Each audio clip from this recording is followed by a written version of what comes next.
Palagi ka bang nakaka-receive ng mga website link na galing sa inyong mga Facebook friends?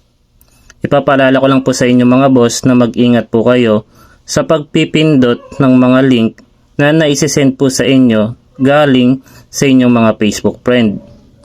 Dahil po, mayroon po akong isang kaibigan na nahack po yung kanyang Facebook account dahil lang po sa pagpindot doon sa link na sinend sa kanya na galing din sa kanyang Facebook friend. Pero hindi niya alam na yung nag-send po sa kanya ng link ay nahack na rin pala yung account na iyon. Kaya dapat po magdoble ingat po tayo sa pagpipindot or pag-click ng mga phishing link na naisesend po sa atin ng ating mga Facebook friend. At kung gusto niyo pong madagdagan yung security dyan sa inyong messenger account, ay meron po ako sa inyong ituturong way para kahit paano ay maging safe po yung inyong Facebook Messenger sa mga ganyang activities.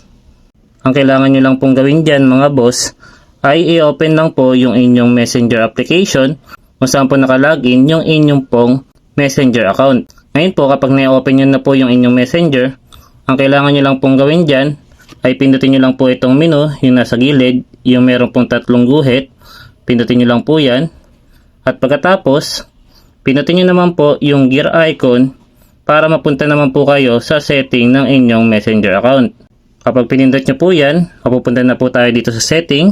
Sunod naman, mag-scroll up naman po kayo at hanapin nyo lang po itong privacy and safety.